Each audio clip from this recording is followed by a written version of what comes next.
if the applied force make an angle theta with the displacement then work done will be इतना। ये चीज आपने पढ़ ली थी, ये चीज आपने पढ़ ली। ठीक, अब मान लो कि कंडीशन, पहली कंडीशन क्या है स्पेशल केसेस में कि अगर मान लो एफ और डी दोनों सेम डायरेक्शन में होंगे, एफ और डी सेम डायरेक्शन में, तो कहोगे इनके बीच एंगल जो होगा थीटा इक्वल टू 0 डिग्री होगा। जब दो वेक्टर सेम डायरेक्शन में होते हैं तो इनके बीच एंगल क्या होता है, 0 डिग्री होता है।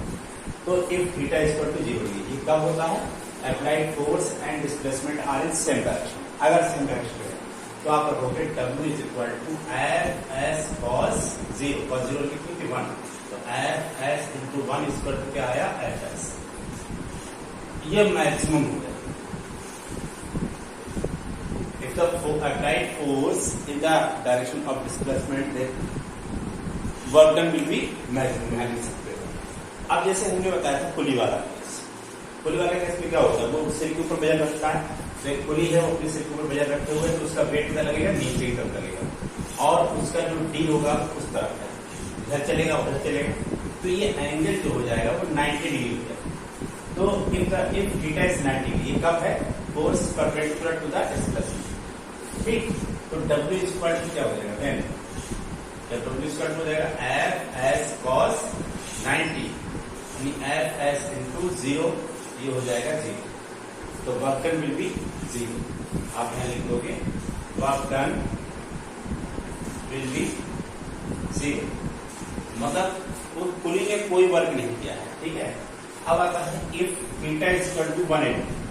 अब थीटा इक्वल टू 180 कब होगा, जैसे मान लो आप ऊपर चढ़ रहे हैं, तो आप तो ऊपर चढ़ रहे हैं, आपका डिस्प्लेसमेंट ऊपर हो रहा है और ये mg नीचे लग रहा है, तो ये कितने होगा, डिस्प्लेसमेंट ऊपर है और mg नीचे है, एंगल हो जाएगा 180। ठीक, तो वर्क डन कितना हो जाएगा, W is equal to F S cos 180, cos 180 होती है -1 क्या आ जाएगा, minus F S, then work done will be negative. ध्यान रहे ये इसके इक्वल है लेकिन वो पॉजिटिव है, तो इसमें क्या करेंगे, work done will be positive. अब एक चीज ध्यान से निकल के आ रही है, if force and displacement are in same direction then work done positive होगा, और इफ फोर्स एंड डिस्प्लेसमेंट जो है कैसे opposite in the direction then work done will be negative. ठीक, तो ये चीज निकल के हमारे सामने है।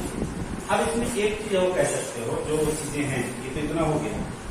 अब कुछ चीजें ऐसी हैं कि जैसे मान लो इफ कहो कि एफ इज इक्वल टू 0, तो आप कहोगे W इक्वल टू 0 होगा। If D is equal to 0, तब आप कहोगे W इक्वल टू क्या होगा, 0। ठीक है, तो ये केसेस भी होते हैं। अगर मान लो फोर्स भी 0 है तो वर्क डन 0 होगा, डिस्प्लेसमेंट 0 है तो वर्क डन 0। क्यों, क्योंकि W इक्वल टू होता है एफ एस, अब इनमें से कोई एक 0 तो ये 0 हो जाएगा। बाकी ये कंडीशन आप नोट करेंगे। ठीक है, ये कंडीशन आप लिखेंगे और नोट में चाहे तो ये लिख लीजिएगा, नोट में क्या चीज, if the force and displacement are in same direction then work done will be positive. ये लिखा हुआ है तो लिखा है। ठीक, अब यहाँ पर लिखेंगे if the applied force is opposite to the displacement and displacement is opposite to the applied force then work done will be negative। ठीक है, तो इसको पहले नोट कर लीजिए, इसको आप नोट करेंगे फिर उसके बाद फिर नया कैसे बताते हैं। ठीक,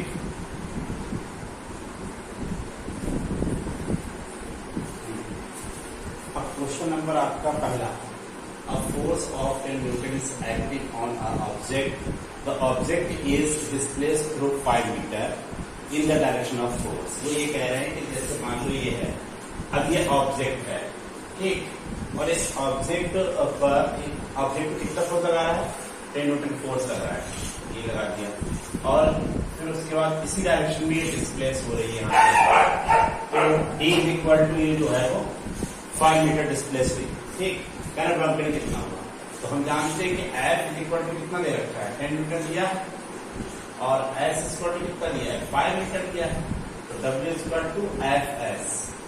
सेम डायरेक्शन में है तो थीटा इक्वल टू क्या हो जाएगा 0 डिग्री का एफ एक्स कॉस 0, एफ की वैल्यू कितनी है 10 और एस की वैल्यू कितनी है 5 और कॉस 0 कितनी होती है 1, कितना आ गया 50। क्या चीज न्यूटन मीटर के इसे कह देंगे जूल, इतना जूल आ गया। अब क्या दूसरा ये नोट है, ये तो क्वेश्चन था ये, an object of mass m is moving with an initial velocity u, suddenly brakes are applied on it and the object comes to rest after traveling a distance s meter.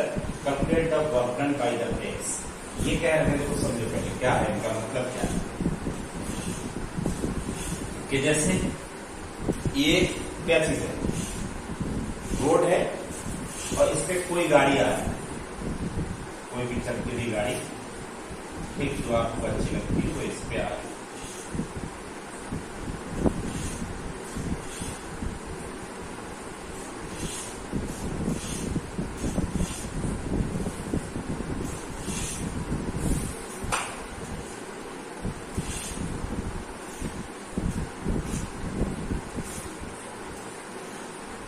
ठीक, ये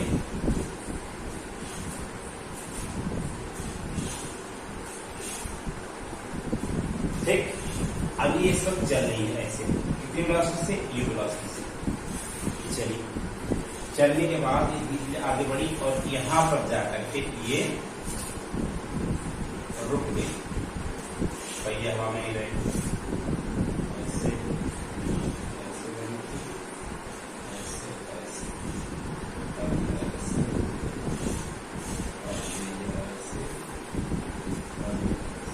ठीक। अब ये रुक गई, जब यहाँ पर रुकी तो इनकी फाइनल वेलोसिटी क्या हो गई 0, इनिशियल वेलोसिटी u थी, फाइनल वेलोसिटी 0 हो गई। यहाँ से यहाँ तक चलने में कितनी चला, s मीटर चला, तो s मीटर चलने के बाद मान लो इस पर टाइम भी t लग रहा हो, ये भी आप कह सकते हो, ठीक, ये 0 हो गई, तो कह रहे कितना वर्क करना पड़ा भाई, देखो जब ये 0 हुई है तो इसका मतलब क्या है कि यहाँ पर ब्रेक लगाया है तो अपोजिट डायरेक्शन फोर्स लगा है, ठीक, वो फोर्स जो डायरेक्शन लगा है, इस फोर्स ने इसको रोका है, तो फोर्स लगा यहाँ से यहाँ तक, तो कुछ वर्क हुआ भाई, फोर्स आपने ब्रेक लगाना यहाँ से स्टार्ट किया और वो यहाँ जाकर रुकी, तो फोर्स तो यहीं से लगना स्टार्ट हो गया, यहाँ से आकर फोर्स लगा, यानी फोर्स लगा और ये एफ भी है और एस भी है, तो क्या मिल जाएगा वर्क डन। वर्क डन कितना होगा, जितनी इसमें काइनेटिक एनर्जी होगी उसके इक्वल, ठीक है। तो आप देखो दो तरीके,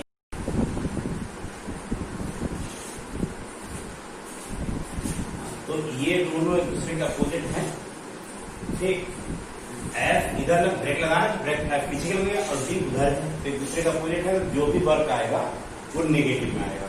और एक चीज हमें आप बताते हैं कि यहाँ पर जितनी इसके पास भाई वर्क डन कितना होगा, तो जितना इस काइनेटिक एनर्जी, जितनी इसकी काइनेटिक एनर्जी होगी उतना वर्क डन होगा। कैसे, अब हम इसको देखो करते हैं, जैसे यहाँ पर वेलोसिटी कितनी है u और यहाँ कितनी है 0, कितना s चलने के बाद ऐसा हो जाता है आफ्टर ट्रेवलिंग एस डिस्टेंस। तो हम इक्वेशन लगा सकते हैं कि v square is equal to u square minus 2as, ठीक, v की वैल्यू 0 हो गई, u स्क्वायर u है 2as, अब इसको ढूंढ लिया 2as स्क्वायर कितना हुआ u स्क्वायर, ठीक है। तो एक चीज हमने ये मान ली कि इक्वेशन में फर्स्ट है। अब आप वर्क डन निकालिए, वर्क डन कितना हुआ, work done equal to work done W equal to कितना होता है एफ एस कॉस थीटा, ठीक, W इक्वल टू क्या हो जाएगा, एफ तो एफ ही है और एस एस है और कॉस कितना है 180। क्यों भाई, हमने क्या होता है फोर्स पीछे की तरफ लगेगा, ब्रेक पीछे लग रहा है और ये टी ऊपर आ गया, तो ये जो आ जाएगा माइनस एफ एफ आ जाएगा।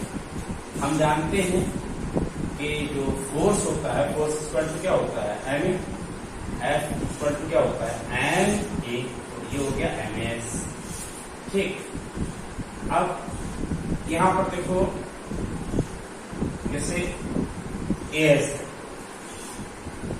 एस, तो एस की वैल्यू यहां से निकाल सकते हैं, या आप ऐसा करिए इसको दोनों तरफ मल्टीप्लाई कर दीजिए, कितने से 2 से, तो इधर नहीं W इक्वल टू यहाँ करते हैं minus half M into 2as, ठीक है, ऐसा कर सकते हैं। अब 2s की वैल्यू कितनी है, यू स्क्वायर, तो w स्क्वायर तो कितना हो गया, minus half M you square आ गया। तो ये माइनस साइन शो कर रहा है डिक्रीज इन काइनेटिक एनर्जी, जितनी काइनेटिक एनर्जी है उतना ही इसका वर्क डन आ गया। तो work done is equal to the kinetic energy, ये हमने आपसे पहले भी कहा था, ठीक है, यही चीज निकल गया। ठीक, अब इसी पे हम एक क्वेश्चन देख लेते हैं आपका न्यूमेरिकल, इसी बेसिस पर क्या न्यूमेरिकल ऐसे इससे। अब देखो वैसे ही न्यूमेरिकल बिल्कुल है, ये न्यूमेरिकल आप देख लीजिए पढ़ के कि an object of 50 kilogram is moving with a velocity of 20 metre per second, suddenly brakes are applied on it and object comes to rest after traveling a distance of 10 meter, calculate work done। बिल्कुल same basic चीज है। तो अब इसमें भाई u is equal to कितना दे रखा है, u इक्वल टू दे रखा है आपका 20 metre per second, m is equal to कितना दिया है 50, और क्या दिया है आप s दे रखा है वो 10 मीटर दे रखा है। वर्क डन आपसे ये पूछा है, तो आप क्या करें, एक तो सीधे सीधे फॉर्म लगा दोगे इसमें कि वर्क डन स्क्वायर क्या हो जाएगा, half M you square minus, तो हाफ या एम की वैल्यू कितनी 50 है, और यू का मतलब हो गया 20 इंटू 20, ये से कैंसिल 10 आया, और इसको स्क्वायर ये माइनस इतना दूर आ गया, 1 2 3 5 10 निकल गया, इतना आ गया। अब दूसरा तरीका, ये तो एक तरीका आपका हो गया, दूसरा तरीका क्या था कि V square equal to U square minus 2s, V की वैल्यू कितनी है 0, 0 का स्क्वायर, यू की वैल्यू कितनी है 20, तो ये 20 का स्क्वायर माइनस 2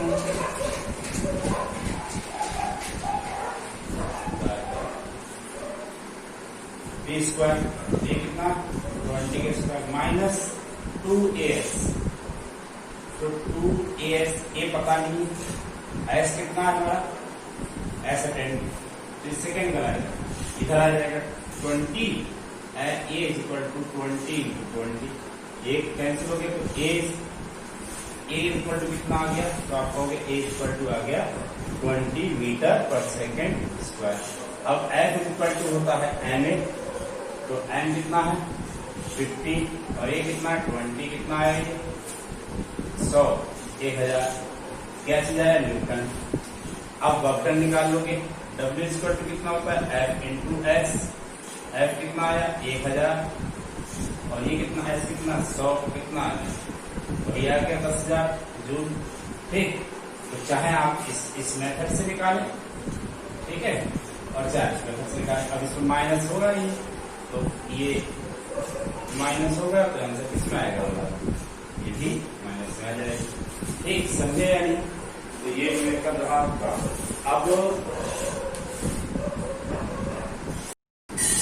अब ये 3 क्वेश्चन आपके सामने लिखे हुए हैं। पहला है a force of 40 newton is applied on a bucket for lifting it up to height of 5 metre, calculate the work done. तो इसमें सीधा सीधा देखिए वो क्या कह रहे हैं कि एफ जो दे रखा है वो कितना दे रखा है 40 न्यूटन। ठीक, समझ लीजिए एफ कितना दिया 40 न्यूटन। जो क्वेश्चन देखो हम न्यूमेरिकल इसलिए ज्यादा करा रहे हैं ताकि आपको फिजिक्स समझ में आए। भाई हम पढ़ा बड़ा तो नहीं पाते हैं, है नहीं, तो समझ ही लीजिए। ठीक, वैसे लोग जो है न्यूमेरिकल कम कराते हैं, लेकिन हम न्यूमेरिकल ज्यादा कराते हैं। थ्योरी समझाने का हमारा काम है न्यूमेरिकल अच्छे से कराना।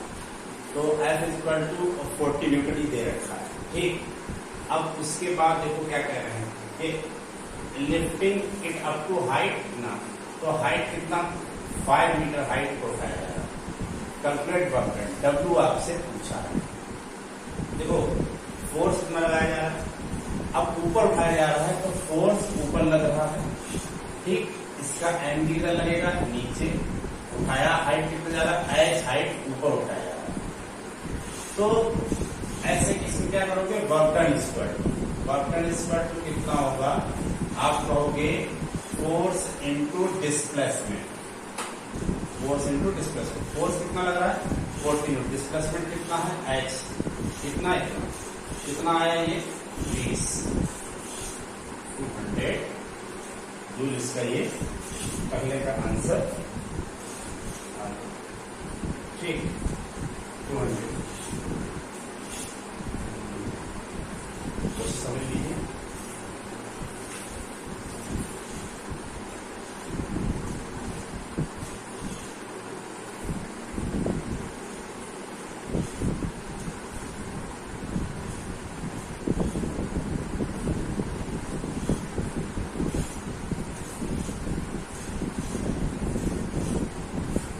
force of 40 newtons applied on the bucket, ठीक इतना तो दिक्कत इसमें कोई दिक्कत, समझ गए। अब दूसरे पर जाइए, a man of 10 kg bag is lifted by a person to a height 7, तो कितनी हाइट तक को उठाया जा रहा है 7 मीटर। हाइट क्या है, डिस्प्लेसमेंट क्या है, एक ही चीज है, ठीक। उसके बाद कंप्लीट द टोटल वर्क, मास दे रखा है, एम कितना दिया है 10 kg दे रखा है, एम दिया है 10 kg, हाइट दिए 7 kg और डब्ल्यू आपसे पूछा है।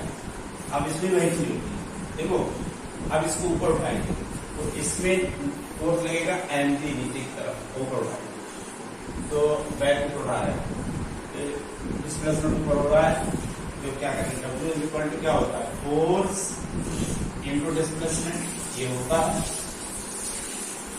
अब देखो भैया फोर्स की वैल्यू आप देने रहती है, वहां तो दी थी आपको 40 न्यूटन, यहाँ नहीं दिया है, यहाँ नहीं दिया है कितना लगेगा उसके वेट के इक्वल, वेट कितना होता है एम जी और डिस्प्लेसमेंट कितना है एच। अब एम की कितनी है 10, जी की वैल्यू नहीं दी तो 9.8 मान लगा के देख लो 9.8 और एच कितना है, एच कितना है, एच कितना है 7, ठीक 10 लगा के तो बेहतर रहता है, लेकिन इससे भी कर सकते हो।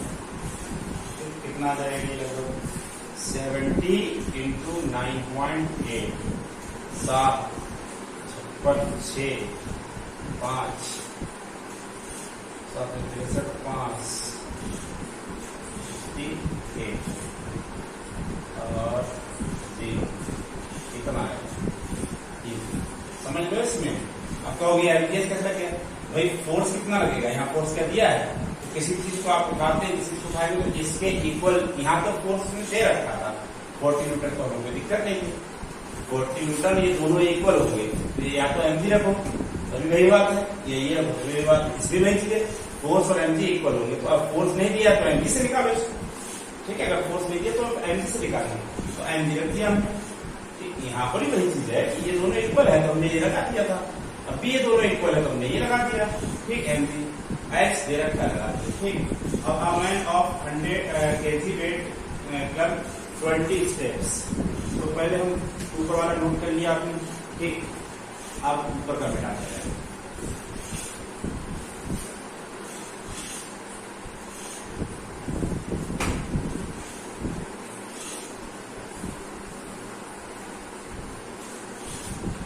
अब देखिए इस क्वेश्चन को पढ़ेंगे और समझेंगे, ये ऐसे ये स्टेप्स ऐसे करके जा रहा है, यही तो हाइट हो गई टोटल हाइट, एक स्टेप्स की हाइट मान लो ये एन स्टेप की कितनी रखी, अ man of 100 kg weight plus 20 steps, तो यहाँ पर एन स्क्वायर पर 20 दे रखा है, ठीक। अब एक की हाइट कितनी है, in case of 60 seconds the height of each step is 10 cm, एक की 10 सेंटीमीटर है तो टोटल कितनी हुई, तो टोटल हाइट निकालोगे, टोटल हाइट कितनी हुई कहोगे 20 इंटू 10 सेंटीमीटर यानी 200 सेंटीमीटर। अब 200 सेंटीमीटर आया या कह सकते हो 2 मीटर, ठीक। क्या कह रहे हैं ये इन्होंने दे रखा है, ठीक। अब उसके बाद टोटल हाइट कितना है 2 मीटर, टाइम कितना लग रहा है, टाइम दे रखा है 60 सेकेंड, तो total height total height h square कितना आ गया समझ लो। पहले एक स्टेप की हाइट 10 सेंटीमीटर दे रखी है और कितनी दी है ऐसी, अगर 2 होती 2 गुना होता, 3 होती 3 गुना होता, 4 तो 20 है तो 20 टाइम्स हो गया। रख दिया हमारा हाइट पूरी निकल आई यहाँ से यहाँ तक, यहाँ से यहाँ तक की हाइट निकल ये हाइट भी। अब टाइम दे रखा है, टाइम कितना दिया है, टाइम दिया है आपका 60 सेकेंड दिया है, ठीक 60 सेकेंड दे रखा है। और इसमें क्या दिया है, और इसमें दिया है कि जी की वैल्यू, जी की वैल्यू दे रखी है, तो यहाँ जी की वैल्यू कितनी है 10 मीटर पर सेकेंड। पूछा क्या है, calculate total work W equal to पूछा, तो फिर वही लगा सकते हो। W इक्वल टू क्या करोगे, mgh फोर्स इनटू डिस्प्लेसमेंट, ठीक। अब m कितना है 100, m दिया, m कितना दिया है, m दिया है 100, तो m दिया 100 लगा तो जी की कितनी है 10 है, और h कितना आया 2, कितना हो गया 1 10 2000 ये आंसर आपका, ठीक। देख लेना भैया सही हुआ,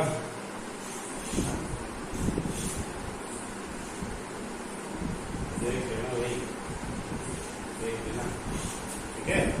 इसी को आप ऐसे लिख सकते हो 2 × 10⁻³ ठीक।